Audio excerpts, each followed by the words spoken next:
Doug. And I'm Cathy. And this is Maggie Mae. Join us as we follow the moon. Today was kind of a surprise day for us. We started out real early in the morning.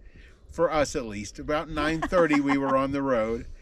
And it's going to be about a 12-hour day until we're home. But we decided to take a look at the Jemez Mountains up in the northern part of New Mexico. And we came north out of Albuquerque off of Interstate 25 to 550, took 550 to where Route 4 meets, and brought Route 4 all the way up through the Jemez Mountains. I think that's it. And all the way up to Bandelier National Monument. So we want to show you what we've seen today along this route. This is going to be a little bit shorter video, just kind of a treat of a few things that we got to see. But there's some really amazing things. There sure is. Hope you enjoy. Now, we stopped at the Walatawa Visitor Center, and we got a really handy map that had everything done by mile markers. That was amazing too. So we suggest strongly, the Visitor Center is just ahead there on the left. Stop in there, pick up a map. They are complimentary, and it makes this journey much, much simpler. We left the mile markers in here as we went. When you get to mile marker 9, you turn left onto Highway 485, and it goes from a 2-lane road to a 1-lane road. This is about as sketchy as the road gets. It's not bad, but it's worth it just for what you're going to see right here. You do feel like, well, where is it as you're going down it? It goes a little ways, but yeah, it's back a couple of miles off of Highway 4. Oh, definitely worth it. Yeah, and you get twice for your money here. Yeah, because it's 2 tunnels. You'll come up here, and they are single-lane tunnels. You can tell that these were just blasted through the rock. They're not smooth concrete inside. They're blasted rock inside. As soon as you get through the one, there is the next one. And it's a little surprising to me, that was a fresh rock fall there, but it's a little surprising to me how many people come through here. Yeah. There's a lot of people checking this out, and you not only get the 2 tunnels, which are just amazing on their own, but we're going to pull off right here because you have the water coming down out of the mountain. That was from the runoff from the snow melt. And it looks like it's overly white from the photography. It was that white. It was white water all the way down through there.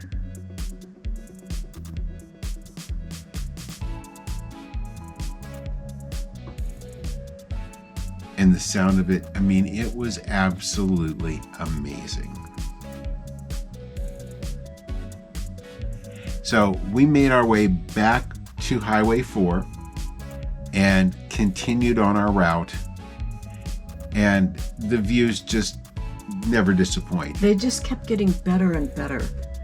You know, that's kind of been the theme we've seen with New Mexico is the further in you go, the more amazing it is. Mile marker 18 and a half, you'll find the Jemez Monument. And this is a set of ruins that are just unbelievable. The most ruins I've ever seen in one place like this. It was just so beautiful. That, I can't think of what that thing is called, but that's one of those round kivas. That was a kiva. There you go. And this was a church.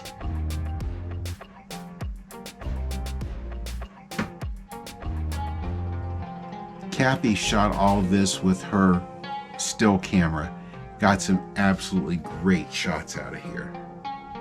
This place was massive too. And then it had all of these other areas around it where they had the supporting staff lived, And they also had areas where the Indians were able to come in and stay while they were teaching them about Christianity. From the road, you can see a couple walls, but most of this is on back from the road, but still just a very, very short hike. Yeah. Now, next down the road at mile marker 19.1 is Soda Dam. And Soda Dam is not a man-made structure. This was formed in nature. That white part that you're seeing there on the right-hand side of that wall is probably one of the most famous views of that, and the water pours in from underneath it. Just down the road, mile marker 23.1 is Battleship Rock, which you can definitely see why it gets its name there. It does look like a giant battleship sitting there. At mile marker 28.4 was the San Diego Canyon overlook. And again, just a very, very short hike, maybe a 1/10 of a mile, if that, Yeah. from the parking area. And beautiful, beautiful scenery there.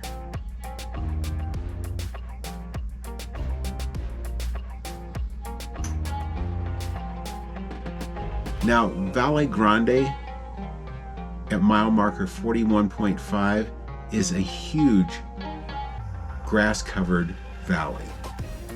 But it actually was from a volcano explosion.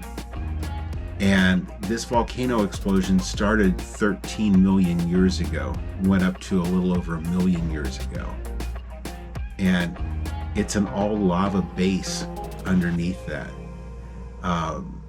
They said it was 500 times the blast of Mount St. Helens Yeah. back in 1980.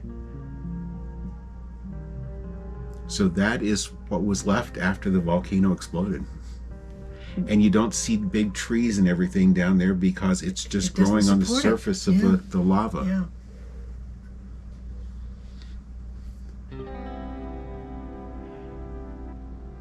At mile marker 56, you come to Bandelier National Monument.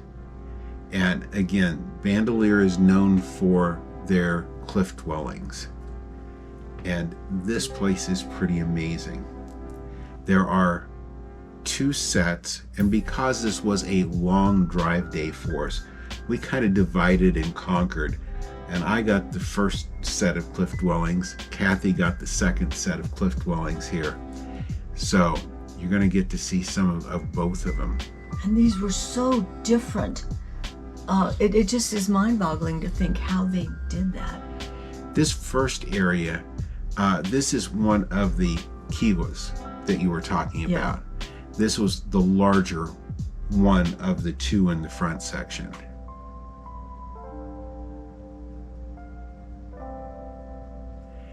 And the next structure that you see was basically a city built in a circle. The only way I know to describe it by where the walls of the ruins are. I think they said 3,000 people lived there. Yeah, it was a massive amount of people. And like so many of these, it was used and then it was abandoned, and we don't know why.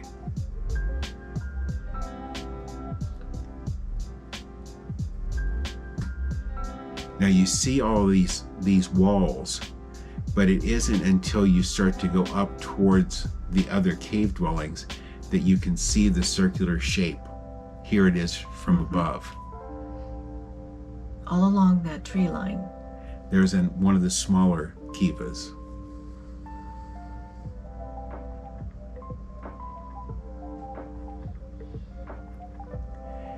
This is all paved. It's all an easy walk. If you want to go up into the cave dwellings, the cliff dwellings, there are a few steps getting up to them, and once you are into the cave dwellings, you can either go in up by ladder or there are stairs also.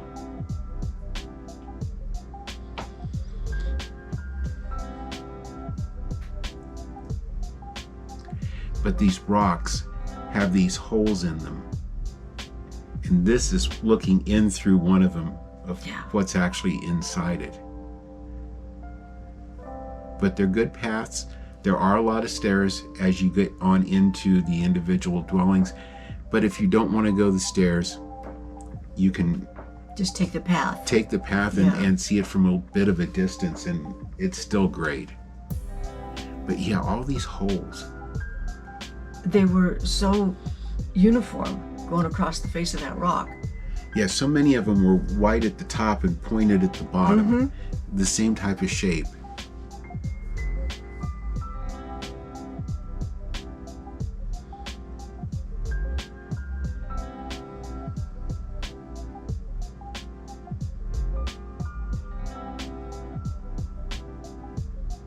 There's that classic shape. Yeah.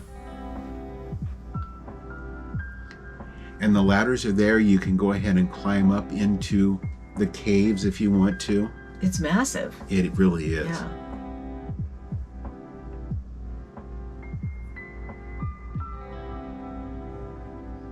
And it's not that far of a walk back there. No, and it's good level path.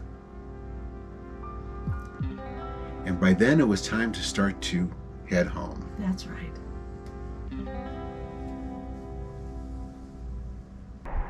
So Cathy, what did you think about our road trip today up New Mexico Route 4? It was amazing. The nice thing with this is you can get out and hike. You can do as much with it as you want. You can also do it by car if you have any mobility challenges or if you just don't feel like taking a hike. And there's lots of interesting places to pull off. They've got little areas to pull off on the side of the road. It was just the most amazing trip. This was one of those spur-of-the-moment, unplanned things, and it just turned out so good. We were glad we had our cameras with us today. Got to see more than we expected, that's for sure. Definitely. Well, if you enjoyed the video as much as we enjoyed bringing it to you, leave us a thumbs up. We appreciate it. If you haven't already subscribed, please do that and ring the notification bell. That way you'll know when all of our videos come on board. And thank you for following us as we follow the moon. Thanks for watching today. If you haven't already, please subscribe to our channel. And be sure to ring the notification bell so you'll know when new videos come out. Don't forget to follow us on social media too.